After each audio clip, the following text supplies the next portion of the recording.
নমস্কার, কেমন আছো সবাই? আজ আবারও নিয়ে হাজির হয়েছি তোমাদের কাছে একটা আলুর দমের রেসিপি। চলো তাহলে দেখে নেওয়া যাক আমি কিভাবে আলুর দমটা বানালাম। প্রথমে আমি কয়েকটা আলুকে ভালো করে সেদ্ধ করে নিয়ে খোসা ছাড়িয়ে রেখেছিলাম। এবার ওই খোসা ছাড়ানো আলুগুলো ভালো করে আমি পিস করে কেটে নেব।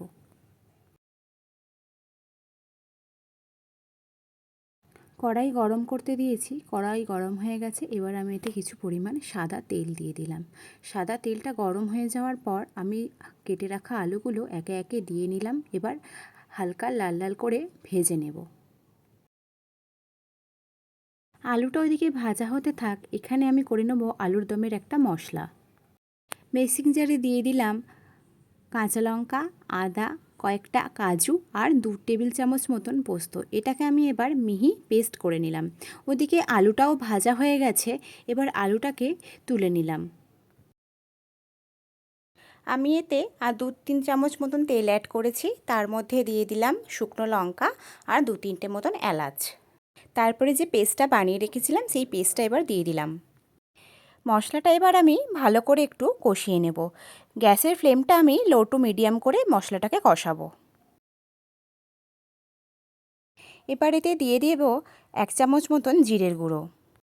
এবার ভালো করে আবারও মশলাটা কিছুক্ষণ কষিয়ে নেব, যতক্ষণ না ভালো করে তেল ছেড়ে আসছে।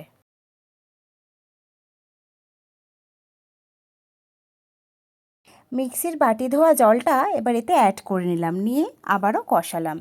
তারপরেই আমি দিয়ে দিলাম এখানে 4 চামচ মতন ফেটিয়ে রাখা টক দই। দিয়ে গ্যাসের ফ্লেমটা একদম লো করে আমি ভালো করে কষিয়ে নেব।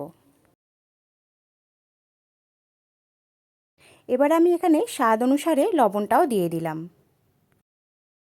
ব্যাস, এবার নেড়েচেড়ে ভেজে রাখা আলুগুলো দিয়ে দিলাম। দিয়ে ভালো করে আবারও মিনিট 2-3 মতন ভালো করে কষিয়ে নিলাম আলুটা দিয়ে। দিয়ে দিলাম টক আর নুনের ব্যালেন্স করার জন্য পরিমাণ মতন চিনি। ব্যাস, আলুর দম মোটামুটি কষানো হয়ে গেছে। এবার আমি দিয়ে দিলাম এখানে 1 চামচ মতন গুঁড়ো গরম মশলা। দিয়ে আমি প্রায় 2-3 মিনিট মতন ঢেকে রেখেছিলাম। এইবার নামানোর আগে আমি দিয়ে দিলাম রোস্ট করা কাসৌরি মেথি। কাসুরি মেথিটা দেওয়ার পরে আমি আবারও মিনিট 10 মতন ঢেকে রেখেছিলাম, যাতে মেথি পাতার গন্ধ পুরো আলুর দমের মধ্যে ছড়িয়ে যায়। বিশ্বাস করো, স্বাদে গন্ধে পুরো করছিল। এর সাথে তোমরা লুচি, পরোটা, রুটি বা নান যা খুশি পছন্দ মতন তোমাদের খেতে পারো। আমি এখানে মেয়ের আবদারে বানিয়ে নিয়েছিলাম লুচি।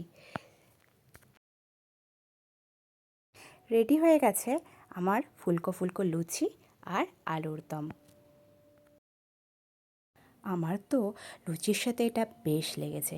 তোমরাও তোমাদের পছন্দ মতো রুটি, নান অথবা পরোটার সাথে খেতেই পারো। রেসিপিটা কেমন লাগলো জানিও। আর ভালো লাগলে অবশ্যই লাইক, শেয়ার আর কমেন্ট করতে ভুলো না।